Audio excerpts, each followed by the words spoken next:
নমস্কার বন্ধুরা, জয় মা কালী বেঙ্গলি চ্যানেলে আপনাদেরকে আমি স্বাগত জানাচ্ছি। আজকের বিষয়টি অত্যন্ত সংবেদনশীল।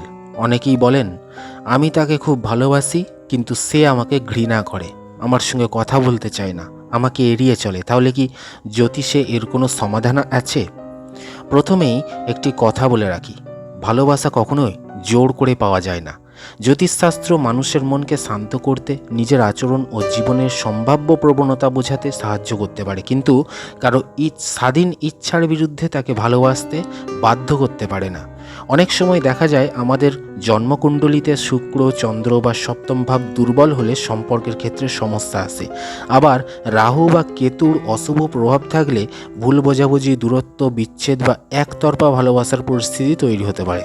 তবে মনে রাখবেন, যদি সামনের মানুষটি সত্যিই আপনাকে ভালো না বাসে, তাহলে কোনো মন্ত্রই তার স্বাধীন ইচ্ছাকে বদলে দিতে পারে এমন দাবি করা ঠিক নয়। তাহলে কি করবেন?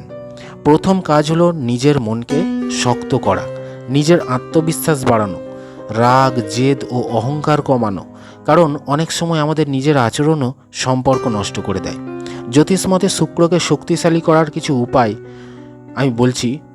প্রতি শুক্রবার পরিষ্কার পোশাক পরুন, সম্ভব হলে সাদা ফুল ভগবান বিষ্ণু বা মা লক্ষ্মীর চরণে নিবেদন করবেন।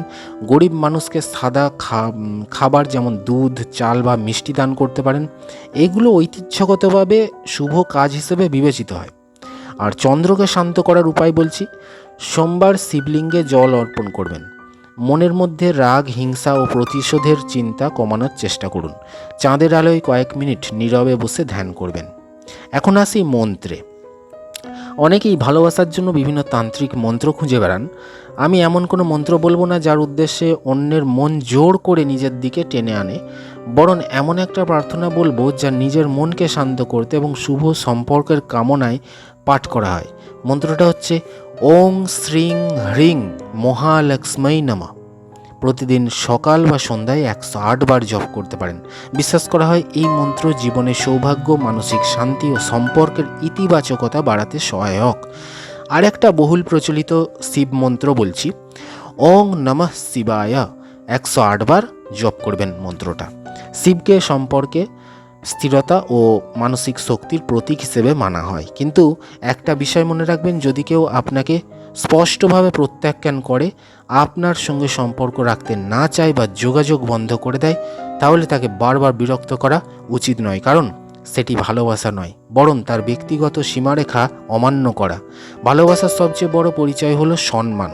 যদি সত্যি কাউকে ভালোবাসেন, তাহলে তার সিদ্ধান্তকেও সম্মান করতে শিখুন। অনেক সময় ঈশ্বর আমাদের জীবনে এমন কাউকে দেন না কারণ সামনে আরও ভালো কিছু অপেক্ষা করছে। আমরা সেটা তখন বুঝতে পারি না, কিন্তু সময়ের সঙ্গে বুঝতে পারি। যা হয় অনেক সময় ভালোর জন্যই হয়। তো জ্যোতিষে কি বলে, যদি সম্পর্কের যোগ থাকে তাহলে সময়ের সঙ্গে যোগাযোগ আবারও হতে পারে। যদি যোগ না থাকে তাহলে যতই চেষ্টা করুন সম্পর্ক দীর্ঘস্থায়ী হবে না।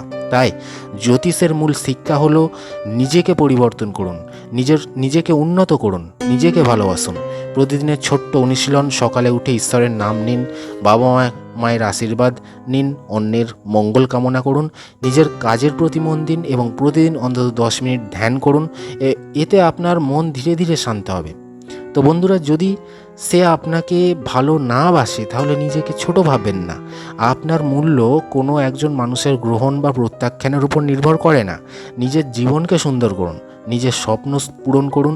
যে মানুষ সত্যিই আপনার জন্য উপযুক্ত সে একদিন আপনার জীবনে আসবেই, এই আশাই নয়, বরং নিজের জীবনকে অর্থবহ করে তুলুন। ভালোবাসা কখনো ভিক্ষা করে পাওয়া যায় না।